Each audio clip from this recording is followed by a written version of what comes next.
নমস্কার বন্ধুরা। পটলের তরকারি, পটল ভর্তা এইসব তো আমরা সকলেই কম-বেশি বাড়িতে রান্না করে খেয়ে থাকি।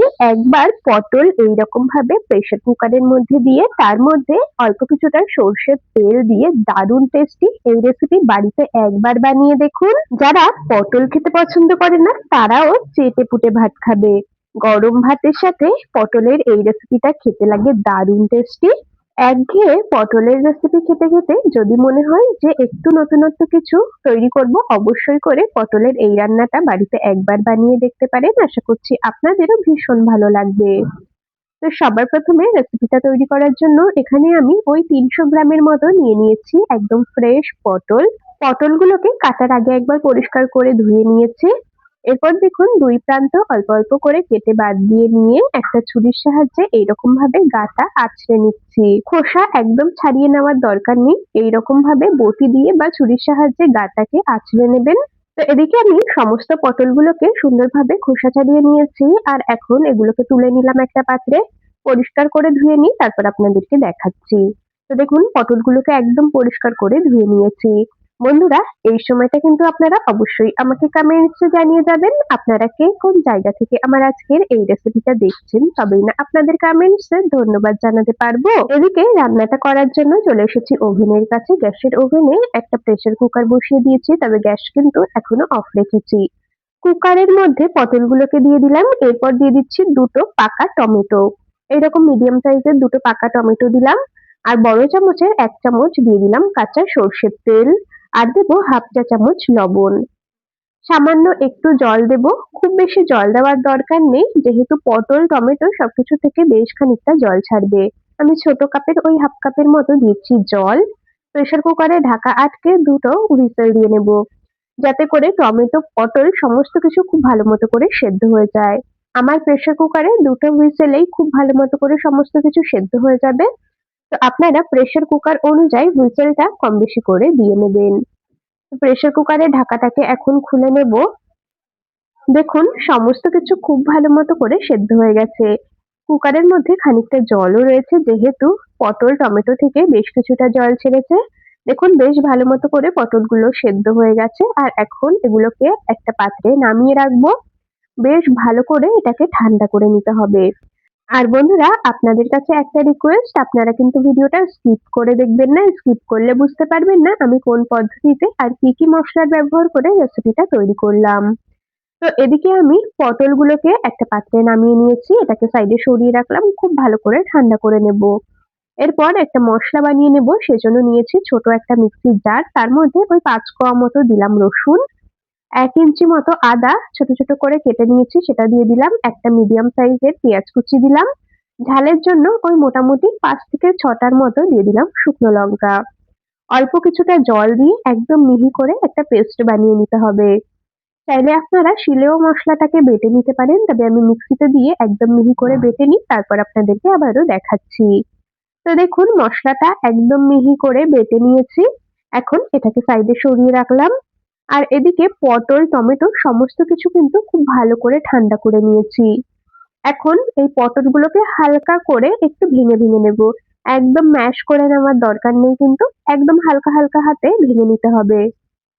আশা করছি আপনারা দেখেই বুঝতে পারছেন আমি কিভাবে পটলগুলোকে ভেঙে নিচ্ছি। একদম ম্যাশ করলে কিন্তু রেসিপিটা খেতে ভালো লাগবে না। এরকম যাতে একটু গোটা থাকে সেইভাবেই কিন্তু একটু ভেঙে নিতে হবে। পটলগুলোকে হালকা হাতে একটু ভেঙে নিয়েছি। তো এখন এটাকে সাইডে সরিয়ে রাখলাম। চলে এলাম ওভেনের কাছে। গ্যাসের ওভেনে বসিয়ে দিয়েছি একটা কড়াই। কড়াইটা খুব ভালো করে গরম করে নিয়ে তার মধ্যে পরিমাণ মতো দিয়েছি সর্ষের তেল। তেলটাকেও বেশ ভালো করে গরম করে নিয়েছি। আর এখন সেদ্ধ করে রাখা পটল, টমেটো সমস্ত কিছু এই তেলের মধ্যে দিয়ে দেব। পটলটাকে বেশ খানিকক্ষণ সময় ধরে কিন্তু ভেজে নিতে হবে। পটলের যে কাঁচা গন্ধটা সেটা চলে যাওয়া পর্যন্ত। বন্ধুরা, আপনারা তো বাড়িতে পটল আলুর তরকারি, পটল চিংড়ি, পটল ভাপা, পটলের ভর্তা এইসব খেয়েছেন। একবার এইরকম ভাবে পটল রান্না করে দেখতে পারেন, খেতে লাগে দারুণ টেস্টি। তো এদিকে দিয়ে দিলাম আমি হলুদ গুঁড়ো আর দিয়েছি লবণ। ১/২ চামচের মতো দিয়েছি হলুদ, ১/২ চামচ লবণ দিয়েছি। খুব ভালো করে নেড়ে মিশিয়ে নেব। আর এইরকম ভাবে নুন হলুদ দিয়ে খুব ভালো করে কিন্তু পটলটাকে ভেজে নিতে হবে। আর বন্ধুরা, আপনারা কারা কারা এইভাবে পটল রান্না করে খেয়েছেন বাড়িতে অবশ্যই আমাকে কমেন্টস করে জানিয়ে যাবেন। আর যদি না খেয়ে থাকেন একবার এইভাবে বানিয়ে দেখবেন, আশা করছি আপনাদের ভীষণ ভালো লাগবে। তো এদিকে আমি পটলটাকে বেশ কিছুটা সময় ধরে গ্যাসের ফ্লেম মিডিয়াম টু হাইতে রেখে ভেজে নিয়েছি। এখন ভেজে নেওয়া পটলগুলোকে একটা পাত্রে তুলে নিলাম। চাইলে আপনারা কড়াইটাকে একটু ধুয়ে তারপরে রান্নাটা করতে পারেন, তবে আমি আর ধোবো না, এর মধ্যেই কিন্তু বাকি রান্নাটা করে নেব। আবারও এর মধ্যেই দিয়ে দিলাম পরিমাণ মতো সর্ষের তেল, ফোড়নে দিয়ে দিচ্ছি হাফ চামচের মতো কালো জিরে।